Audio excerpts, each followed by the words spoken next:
guys, it's Susie again here on Room Service, and this week is Movie Week. So, instead of reviewing a movie or doing something of that nature, I decided to give you guys some tips on how to survive a horror movie yourselves. So, if you ever find yourself in a horror movie, I do not know why you would, but if you ever do, then maybe you guys actually have a chance of surviving, unlike the people in the actual horror movies themselves. So, I don't know. Let's get started with that, shall we? Okay. Have you ever seen somebody get killed in their bed with the lights on? The answer is no. The high electricity bill will be worth the extra cost when you don't have a crazed killer trying to enter your room and rip you limb from limb. If somebody in your little group gets the idea and says, "Hey guys, let's split up," then I give you the full authority to pimp slap the mess out of this individual. Strength is in numbers, guys, okay? If you split up, then the killer will be able to say easily, that's not a word, but you get what I'm trying to say here. They'll be able to better pick you off and kill you all individually, okay? And if you're by yourself, you're not gonna have anybody to watch your back, do you feel? If you get a mysterious phone call and the person on the other end says that they know what you're wearing or what you're doing or where you are in your house, shoot, if they even tell you that they're up in your house with you, then I suggest running out the front door as fast as possible and do not even look back, okay? Do not hide in your closet, do not pass go, do not collect $200. This is probably the nicest thing that potential killer could do for you. It's like a free pass to give you a head start on running out the door, so I suggest that you take full advantage of it. I mean, I know I would. Did you hear some strange scuffling or scratching noises? Chances are it wasn't the wind. It was your killer!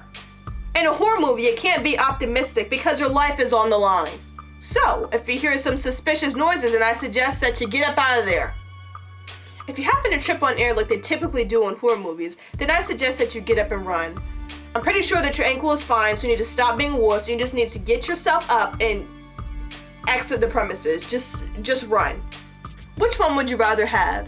A sore ankle because you're clumsy, but you're still living? Or would you rather have your ankles chopped off and be dead because you decide to lay on the floor and give the killer a full advantage to kill you? Alright, the choice is yours. Hear a mysterious noise in your basement and want to go check it out? How about no? Do yourself a favor and don't be nosy. You are not Indiana Jones and nobody told you to go trekking through the house looking for some strange noises. What you need to do is call the cops and get up out of that house, alright? If you go searching for that noise, then you obviously want to die, so. If you walk into a room and you see somebody sitting on the ground with their back towards you, then that is a major red flag. Now, what you need to do in this situation is make a 180-degree turn and just walk out the room. Just leave. Just leave. There is no reason for you to go and see if the person is breathing okay underneath that heavy behind blanket. I'm sure they're just fine. What you need to worry about is yourself, so just do not enter the premises. Entering a room with flickering or dingy lights is an absolute no-no, okay? If you go into this room, then the killer is probably just gonna follow you and kill you in there. Gonna lock the door or something shady like that, so don't do that. Just stay in well-lit areas and you'll probably live. Probably the number one reason why people end up getting slaughtered in their homes is because they don't know how to lock their freaking doors. Okay? What is so difficult about walking up to your door and turning the lock? It is 2014 and we cannot leave our doors unlocked and trust the world like we used to be able to back in the day. Alright, you need to make sure your doors are locked at all times. If you go out and you hear somebody knocking on your door and you go up there and nobody's there, then that is like that's even a bigger reason for you to lock the door. What in the world? Why would you leave the door unlocked in the first? Oh my goodness.